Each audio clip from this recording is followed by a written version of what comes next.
ሰላምና ጤና በያላችሁበት ዓለም ዳርቻ ሁሉ ይሁንላችሁ። ከሰሞኑ አልተገናኘንም፣ ስራ ስለበዛብኝ ቪዲዮ መስራት አልቻልኩም። ከቆይታ በኋላ ዛሬ ተመልሻለሁ።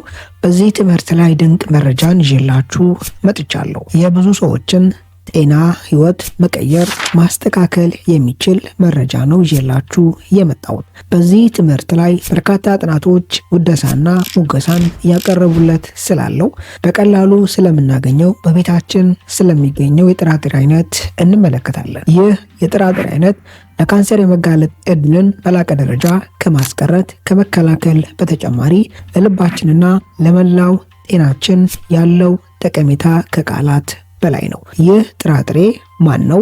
እያንዳንዱን በተብራራና ሳይንስ ላይ መሰረት ባደረገ መልኩ የምንመለከት ይሆናል። ከታላቅ አክብሮትና ትህትና ጋር ትምህርቱን ላይክ ማድረጋችሁን አትዘንጉ።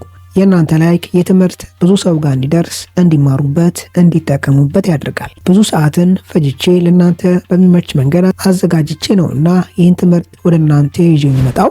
ላይክ ማድረጋችሁን አትዘንጉ። ትምህርቱን ለሌሎች በማጋራትም እንዲማሩበት እንዲጠቀሙበት እናድርግ። በቻናሌ አዲስ የሆናችሁ ሰዎች ዶክተር ዳኒ ይባላለሁ። ቻናሌን ሰብስክራይብ በማድረግ ከጎን ያለውን የደወል ምልክት አንድ በመጫን በመለቃቸው ትምህርቶች የራሱንና የቤተሰቡን ጤና ይጠብቁ። ይህ የጥራጥሬ አይነት ባቄላ ነው። አንደኛውና የበርካታ ጥናቶችን ቀልብ እየሳበ ያለው የባቄላ ጥቅም የነርቭ ስርዓትና የአንጎል ጤንነትን የማሻሻል ቀጥተኛ ጥቅምን የመስጠት አቅሙ ነው። ባቄላ በቅጽል ስማቸው ኒውሮትሮፒክ ትሪዮ ተብለው ከሚጠሩ ከሶስቱ የቢ ቫይታሚን አይነቶች ሁለቱን በውስጡ ይዘዋል። ኒውሮትሮፒክ ትሪዮ ምን ማለት ነው? ኒውሮትሮፒክ ትሪዮ ማለት ሶስት ማለት ሲሆን ኒውሮ የነርቭ ስርዓት ወይም ነርቭ የሚለውን አቻ ትርጉም የያዘ ሲሆን ትሮፒክ የሚለው ቃል በነርቭ ስርዓት አንጎላችን ጨምሮና በእነዚህ ሶስት ቫይታሚኖች መካከል ያለውን ጠንካራ አፊኒቲ ማለት መልካም የሆነ መስተጋብር፣ መፈላለግና አዎንታዊ ትስስር የሚያሳይ ተርም ወይም ቃል ነው። እነዚህ ሶስቱ በቅጽል ስማቸው ኒውሮትሮፒክ ትሪዮ ተብሎ የሚጠሩ የቢ ቫይታሚን አይነቶች ቫይታሚን ቢ1፣ ቫይታሚን ቢ6 እና ቫይታሚን ቢ12 ናቸው። ከነዚህ ከሶስቱ የቢ ቫይታሚን አይነቶች ቫይታሚን ቢ1 እና ቫይታሚን ቢ6ን በቀጥታ ባቄላ ውስጥ እናገኛለን። በጥቅሉ ስንመለከተው ቢ ቫይታሚን ኮምፕሌክስ ተብሎ የሚጠሩ 8 የቢ ቫይታሚኖች አሉ። ከነዚህ 8 የቢ ቫይታሚን አይነቶች 7ቱን ባቄላ ውስጥ እናገኛለን። ከ7ቱ ደግሞ ከአንጎልና ከነርቭ ስርዓት ጤንነት ጋር ቀጥተኛ ትስስር ያላቸው ከላይ የጠቀስኳቸው ሁለቱ የቢ ቫይታሚን አይነቶች ናቸው።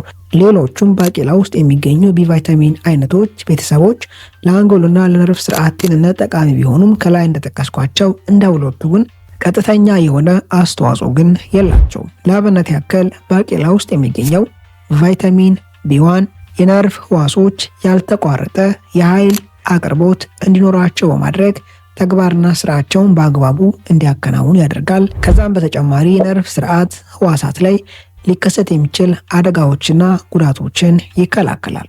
ቫይታሚን ቢ6 የማሰብ የማገናዘብና የማስታወስ አቅምን የሚያጎለብት የቫይታሚን አይነት ነው። ከላይ ጠቀስኳቸውን የቢ ቫይታሚን ቤተሰቦች መያዙ ባቄላ ለአንጎልና ለነርቭ ስርዓት ከፍተኛ አስተዋጽኦን እንዲሰጥ ብቁ ያደርጉታል።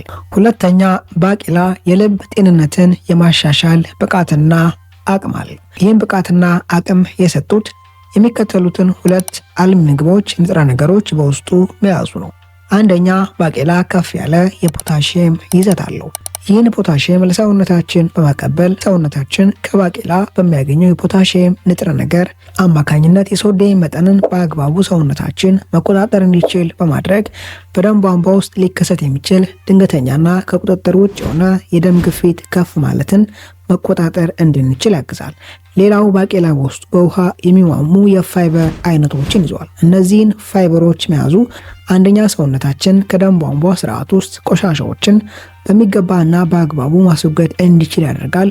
ሁለተኛ በደም ቧንቧ ውስጥ የሚንቀሳቀሱ ኤልዲኤል ተብሎ የሚጠሩ የኮሌስትሮል አይነቶች ኦክሲዴሽን ተብሎ ለሚጠራው ጤናማ ላልሆነው የልብ ጤንነትን ለሚያቃውሰው ኬሚካላዊ ለውጥ እንዳይጋለጡ የመቆጣጠር ስራን ይሰራል። ኤልዲኤል ተብሎ የሚጠሩ የኮሌስትሮል አይነቶች ኦክሲዴሽን ተብሎ ለሚጠራው ኬሚካላዊ ለውጥ ከተጋለጡ እነዚህ ኤልዲኤል የሚባሉ ኮሌስትሮሎች ስሞልደንስ ተብለው ወደሚጠሩ ሰውነታችን በጉበት አማካኝነት መቆጣጠር ወደማይችላቸው የኮሌስትሮል አይነቶች በመቀየር የደም ቧንቧ ውስጥ በመጋገር የልብ ጤንነትን በከፍተኛ ደረጃ ያቃውሳሉ። በእነዚህ መንገዶች የልብ ጤንነትን ይጠብቃል፣ ያሻሽላል። ሶስተኛውና አስደናቂው የባቄላ ጥቅም ለተለያዩ ካንሰር አይነቶች የመጋለጥ ዕድልን በከፍተኛ ደረጃ መቀነሱ ነው። በይበልጥ ለአንጀት ካንሰር የመጋለጥ ዕድልን በላቀ ደረጃ ያወርዳል።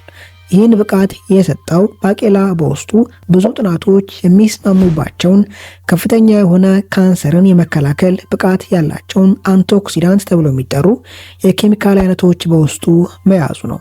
አንቶሳያኒን፣ ካቲክን፣ ኳስቲን፣ ቫይታሚን እና ሌሎች በርካታ ፖሊፈነል ተብሎ የሚጠሩ የኬሚካል አይነቶችን በውስጡ ይዘዋል። እነዚህ ከፍተኛ የሆነ ኤሌክትሮን ክምችት ያላቸው ኒክሊዮፊሊክ ተብሎ የሚጠሩ የኬሚካል አይነቶች ናቸው።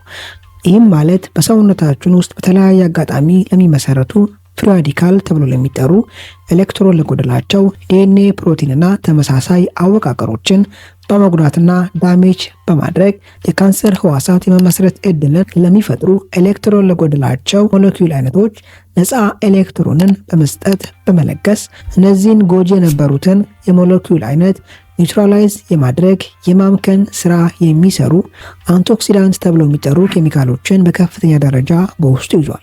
እነዚህን የአንቲኦክሲዳንትነት ባህሪ ያላቸውን ኬሚካሎች መያዙ ለካንሰር ህዋሳት መመስረት አንዱና ዋነኛ የሆነውን የዲኤንኤ አወቃቀር መዛነፍን ይከላከላሉ።